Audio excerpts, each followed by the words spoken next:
ये बात तो मेरे ख्याल से अब तयशुदा है, इसके ऊपर किसी को कंफ्यूजन नहीं होनी चाहिए that this is Jasprit Bumrah's world and everybody is living in it. दास इंग्लैंड, कावर्ड इंग्लैंड, बेकार इंग्लैंड, थट्टू इंग्लैंड, फट्टू इंग्लैंड, ना पिच बना सकते हैं, ना बैटिंग कर सकते हैं, टोक को टोकिए तो केआर राहुल को। उसने एक स्पेल किया है ना आज, उसने दिल जीता। जिस तरीके से उसने जो रूट की किलियां उड़ाई, बेन स्टोक की किलियां उड़ाई, उसके बाद क्रिस वॉक्स को भी उसने आउट किया। आउटस्टैंडिंग किस्म का स्पेल बुमराह ने किया। देखो जब मैं बात करता हूं, शायद रोहित शर्मा भी कल को मिल जाएगा इस इंडिया की टीम को, शायद नंबर्स बनाने वाला, उतने रन्स करने वाला, शायद विराट कोहली भी मिल जाएगा टीम इंडिया को। टीम इंडिया को मुझे लगता है एक बंदा नहीं मिल पाएगा, वो एक ही एक है, वो अपने में ही एक है। वो अगर 150 ऑनर्स बोर्ड पे ऑब्वियसली नाम भी आएगा। तो बुमराह बहुत ही लाजवाब बॉलर है, that's why he is the number 1 bowler in the world. और ये जो आप 200 बॉलें विकेट ना ले तो लोग उसके ऊपर पता नहीं क्या क्या एनालिसिस शुरू कर देते हैं, और उस आदमी का नाम है जसप्रीत बुमराह। क्या ही बॉलर है, क्या ही आर्टिस्ट है, क्या आर्टिस्टिक तरीके से सुबह ये बंदा आया है, और जिस एक मजबूत पोजीशन पे ये बेसबॉल की टीम खड़ी थी, इस टीम को भाई साहब 1 करके 2 करके 3 करके फारिग किया है। और बड़े बड़े बल्लेबाज, जो रूट जिसके डिफेंसेस को कोई तोड़ता हुआ दिख नहीं रहा था, वो जो रूट जो कल जसप्रीत बुमराह को वाइट कर रहा था, वो जो रूट जो कल लंच के बाद 5 ओवर के जसप्रीत बुमराह के स्पेल में सिर्फ बुमराह के सामने 2 दफा आया था, शायद कल लोगों को समझ नहीं आ रही थी जब मैं ये चीज हाईलाइट और आइडेंटिफाई कर रहा था, लेकिन आज जसप्रीत बुमराह ने 11वीं दफा जो रूट जैसा बल्लेबाज जिसके 37th टेस्ट 100 आज हुई है, उसको एक बॉल में उसकी पूरी 100 को एक साइड में रख दिया। What a nip back delivery it was, what a beauty it was, it was an absolute art by Jasprit Bumrah. और ये भाई साहब एक अलग ही फिनोमेना है, एक अलग जान फूंक देता है गेम के अंदर। हाँ, इसके बाद एक कंट्रोवर्शियल सीन भी हुआ, बॉल का तब्दील हो जाना, और उसके बाद फिर 7 ओवर में बॉल का तब्दील हो जाना। ये ड्यूक की जो बॉल है, इसने तो भाई साहब पूरा कबाड़ा ही बिगाड़ा हुआ है पूरी गेम का। गेम में बैलेंस खत्म हो जाता है, खराब हो जाता है। अब नई बॉल जो कि 80वीं ओवर के बाद मिल रही है, एक टीम ने पूरा अपना टाइम स्पेंड किया है, उसके बाद वो बॉल अपने हवाले उन्होंने ली है। 3 विकेटें उसने 3 नई बॉल से निकाल दी हैं। पहली इनिंग्स के, ये जो इनिंग्स चल रही है, पहली जो है ना 5 विकेट तो वो लेता ही रहता है। 14वां उसका 5 फुट था। बड़े हमने उसके शानदार 5 फुट देखे, लेकिन जो जसप्रीत बुमराह की काफी सारे लोगों को अच्छा नहीं लगता। लोग कहते हैं कि यार नहीं, आप इंडियन बॉलर की क्यों तारीफ करो, लेकिन रियलिटी 5 विकेट्स लॉर्ड्स चाहिए तो वो बुमराह ने फिर आपको दिखाया कि वो चाहिए कि नहीं चाहिए। उसके बाद पहले ripper of delivery Ben Stokes गया, उसके बाद उससे भी बड़ी बॉल तो जनाब अंदर आई बॉल, बैट से एज हुआ, जो रूट गया, और वेरी नेक्स्ट बॉल जनाब वोक्स, ही कैन बैट, ही सामने देखने लिखा हुआ मोस्ट 5 विकेट हॉल्स इन अ वे टेस्ट, और ये रिकॉर्ड कपिल देव का उन्होंने बराबर किया था लीड्स वाले मैदान में जब 5 खिलाड़ी आउट किए थे। पिछला मैच खेला नहीं, तो टेक्निकली सीरीज का उसका दूसरा मैच है बुमराह का, और इसमें फिर 5 विकेटें हासिल की हैं इस इनिंग्स में, और 5 विकेट हॉल में अब वो सरपास कर चुके हैं मोस्ट बाय एनी इंडियन। और मैं आपको मैचेस की तादाद बताऊं तो वो बहुत ही इसकी जो तादाद है वो मैंने आपको बता दी।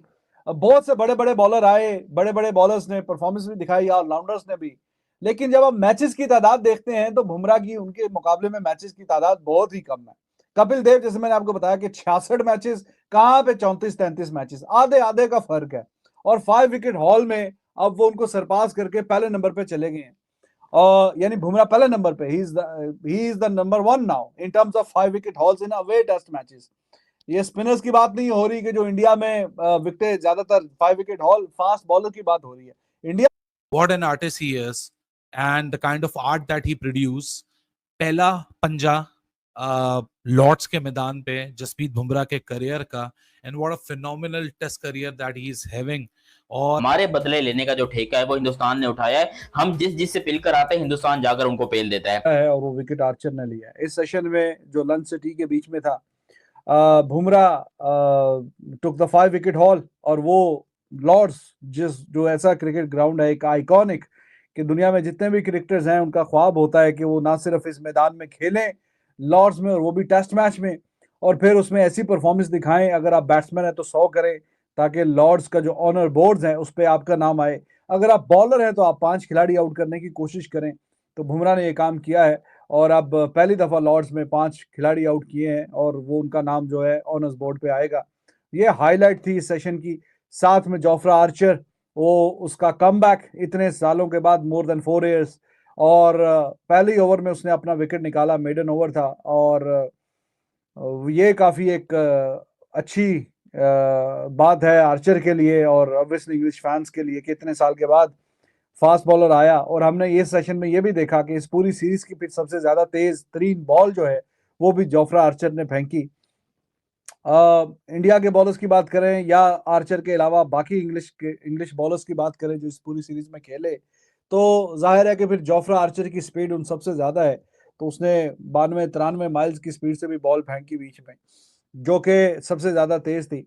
खैर, अच्छा मुकाबला चल रहा है। When two top teams they play against each other, तो इस तरह का ही मुकाबला हमें देखने को मिलता है। पहला मैच इंग्लैंड के नाम रहा, दूसरा मैच हैंड्स डाउन इंडिया ने डिमोलिश किया इंग्लैंड को। अभी ये तीसरे मैच में एक्साइटिंग बैटल जारी है और 387 जो कि मैं समझता हूँ इस पिच के हिसाब से काफी अच्छा टोटल है, वो करने में कामयाब जरूर हुआ है इंग्लैंड, लेकिन and that he can bat। पहली बॉल पे वोक्स भी अगली बॉल पे गया, हालांकि अंपायर ने आउट नहीं दिया, बिल्कुल एंड पे जाके रिव्यू लिया and it turn out to be the gold. Bumrah on fire, Bumrah was on top और बेहतरीन जा रहा था, पर एग्जैक्ट 100 रन का सेशन आ गया। और अब जनाब 82 रन की पहली पार्टनरशिप 88 रन की थी रूट और बेन स्टोक्स की, और अब 82 रन की नाकाबिले शिकस्त। दूसरा बॉल 20 ओवर पुराना दे दिया। वो लगा रहा गिल के यार ये क्या दे रहे हो, नहीं, वो बांग्लादेशी अंपायर भी और ऑस्ट्रेलियन राइफल भी दोनों जो है उन्होंने कहा नहीं भाई इसी बॉल से। हालांकि बड़ा नाराज हुआ गिल, लेकिन नहीं माने, नहीं जी आप इसी बॉल से बॉल कराएंगे। और 10 ओवर एग्जैक्ट बाद वो भी बॉल आउट ऑफ शेप हो गया, लेकिन कोई पूछने वाला नहीं। यही काम अगर साउथ इधर होता हमारे यहाँ सब कॉन्टिनेंट में, श्रीलंका, पाकिस्तान, बांग्लादेश या इंडिया, तो अब तक अपने और पराए सब ने एक तूफान इकट्ठा कर देना था। लेकिन इनको कौन पूछे, इनको कोई नहीं पूछे। देखें हमारी बदकिस्मती है, हमें डिवाइड एंड रूल जो ब्रिटिशर्स की पॉलिसी 1900 बड़ा ही अफसोस है कि वो रोहित शर्मा जिसने वर्ल्ड T20 जिताया, वो रोहित शर्मा जिसने एशिया कप जिताया, वो रोहित शर्मा जिसने वर्ल्ड कप का फाइनल अनबीटन खिलाया, फाइनल में अनफॉर्चुनेटली हार गए, वो रोहित शर्मा जिसने अनबीटन चैंपियंस ट्रॉफी जिताई, second to none, record speaks itself. आज गौतम गंभीर सिर्फ इस थर्ड क्लास, आप चुमिया लें, KL राहुल का शुक्रिया अदा करें। अगर KL राहुल साहब मेहरबानी ना फरमाते तो स्मिथ साहब 50 पे ना जाते, कार्स 33 पे ना होता, 82 रन की 8वीं विकेट की पार्टनरशिप ना आती, लेकिन ती ता तू नहीं चलता।